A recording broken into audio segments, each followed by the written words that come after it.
विश्व के सर्वाधिक प्राचीन बगलामुखी मंदिर जबलपुर माता के चमत्कारों की यहाँ पर व्याख्याएं और उनकी गाथाएं प्रसिद्ध हैं। मां बगलामुखी 8वीं महाविद्या है। इनका प्राकट्य स्थल गुजरात के सोरापट क्षेत्र में माना जाता है। पीले रंग के जल में इनका प्रकट होना बताया जाता है। वहीं यदि जबलपुर की बात करें तो प्राचीन काल में भयंकर भूकंप और सुनामी जैसी घटनाएं घटित हो रही थी, जिसे देखकर ऋषियों ने मां बगलामुखी की स्थापना की थी। मान्यता है कि इन 9 दिनों में मां बगलामुखी की स्थापना से मां प्रसन्न होती हैं। शारदीय नवरात्र प्रारंभ हो रही है। हमारे यहाँ जो साधक हैं उनके लिए नवरात्र बहुत महत्वपूर्ण है। ऐसे तो साधना किसी भी समय की जाती है, किसी भी दिन की जाती है, और जो साधक होते हैं वो निरंतर साधना करते हैं।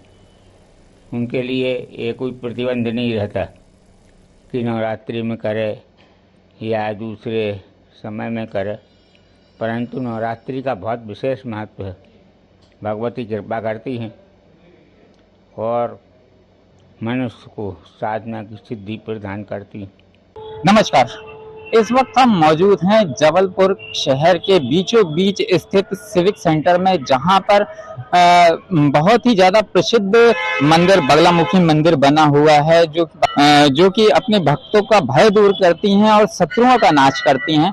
इन्हें पीला रंग बहुत ही ज्यादा पसंद है और आज हम आपको पहले ही दिन दर्शन कराने जा रहे हैं मां बगलामुखी के, जो कि बगलामुखी का मान्यता भी है कि इन्हें पीला रंग बहुत ही ज्यादा प्रिय है और पीले रंग से ही इनकी बहुत सारी पूजन अर्चन होती है। और इन 9 दिनों में अगर बगलामुखी की सिद्धि करने के लिए जो भी उनके साधक होते हैं वो सिद्धि करते हैं, तो उस साधना के दौरान उनको इस 9 दिनों में ही माता बगलामुखी की सिद्धि करनी पड़ती है और पीले से ही उनका पीले वस्त्र और पीली जो पूजन अर्चन सामग्रियां होती हैं उनसे ही उनको प्रसन्नता मिलती है।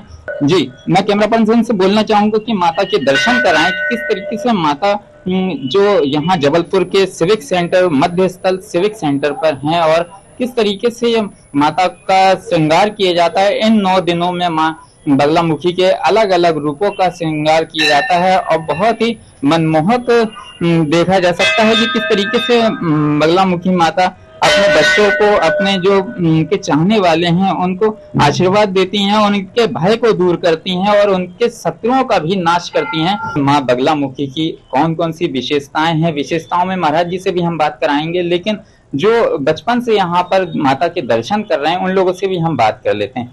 जी, कितना समय हो गया? मैं बचपन से आ रही हूँ, मेरे मामा पापा लेके आते थे माता जी के दर्शन कराने मुझे। जी, हम उनकी दुआ से हमारी दुकान भी है माता जी के नाम से, ये सब चीज हमारे बस स्टैंड में बगलामुखी माता जी से।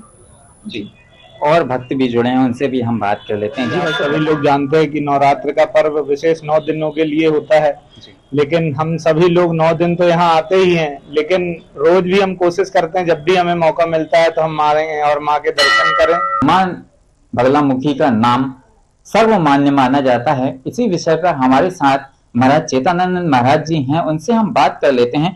जी महाराज जी, बताइए कि किस तरीके की माँ की विशेषता है, क्योंकि माँ की विशेषता हम माप नहीं सकते, लेकिन देवी माता शत्रु पर पीड़यन्ति गदाभिघातन च दक्षिणं पीताम्बराढ्यं द्विभुजां नमामि।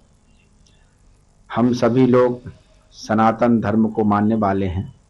सनातन धर्म में उपासना का विशेष महत्व है और उपासना के माध्यम से ईश्वर के प्रति हमारा सानिध्य शामीपन का हमको कैसे प्राप्त हो, ये हमारे व्रत, उपवासों और मंत्र जप आदि अनेक प्रकार के जो विधा बताई गई हैं, पंचोपचार, दशोपचार, षोडशोपचार, राजोपचार आदि इन उपचारों से भगवान या भगवती की जो उपासना की जाती है उससे वह संतुष्ट होती है, प्रसन्न होती।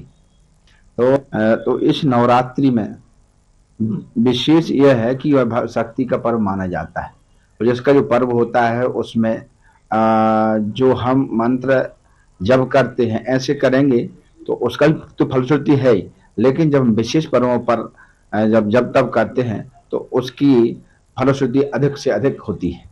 तो नवरात्रि में जो भी हम जब भगवती की आराधना करते हैं, माता बगलामुखी हो चाहे नवदुर्गा हो, 10 महाविद्याओं की जिनकी भी हम उपासना करते हैं और हमको फल प्रदान देती हैं।